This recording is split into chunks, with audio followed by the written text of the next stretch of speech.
દાદા બોલો. હવે છોકરા તો ખોખો લઈને જાય, પછી નાની નાની જે દીકરીઓ હોય નાની નાની બરાબર છે ઈ ગરબા લઈને જાય. ઈ ગરબા. હા તે ગરબા વિશે કઈક કહો. અત્યારે આપણે જે નાના મોરિયા આવે હા એવા ગરબા કરે. એટલે એમાં શું હોય જરાક કહો. હા ગરબા કરે પછી ગરબાને ફટીકોર હું હરિયા કરે, કાણા પાડે. ફટીકોર કાણા પાડે. બરાબર. ફટીકોર કાણા પાડી અને ઉપર આવડું મોટું કોળિયું મૂકે ઢાંકે અને અંદર વાટકી મૂકે, દીવડો પ્રગટાવેલો અને મનપા વાટકો મૂકી અને દીવો પ્રગટાવે. બરાબર. અને પછી દીકરીઓ 4 5 હોય 5 7 હોય ઈ ગાણા ગાય અને ઘરે ઘરે ફરે.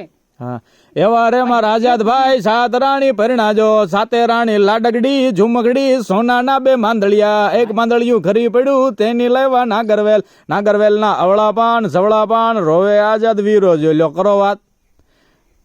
આવો ગરબો લેતા ને. હા હાચું હાચું હાચું. પછી શું હોય દાદા એમાં? પછી શું હોય, દાણા એક છોડીના હાથમાં થાળી હોય, ઈ થાળી લઈને ઈ ઘરના ઓલા અહીંયા હોય અહીંયા જાય એટલે એના દાણા આપે, ઈ દીકરીઓ ખાય મટીરા લઈને.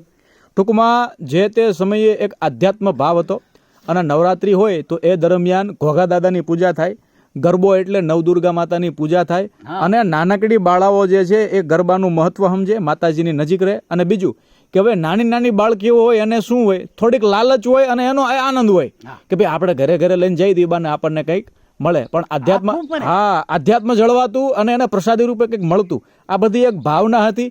એટલે અત્યારે ગામડામાં બહુ ઓછી જગ્યાએ જોવા મળે છે આવા બધા ગરબા, અત્યારે કોઈ જાતા નથી. અને બીજી વસ્તુ એ છે દાદા કે એ સમય આખો નોખો હતો અને ગરબાની અંદર એ પાછા કે તમે આનું ગીત ગાયું મોટા ભાઈનું, હવે નાના ભાઈનું ગાવ. જો નાનો ભાઈ રિહાણો તો નાના ભાઈનું પાછા ગાય. બરાબર. એવા રેમલ મેહુલભાઈ, 7 રાણી પરણાજો, 7 રાણી લાડગડી ઝુમકડી સોનાના 2 માંદળિયા, 1 માંદળિયું ખરી પડ્યું તેની રહેવા નાગરવેલ, નાગરવેલના અવળા બાણ સવળા બાણ રોવે મેહુલ વીરો. જો પાછું 2 ભાઈનું બોલવાનું. એટલે આ બધી પ્રથાઓ હતી દોસ્તો.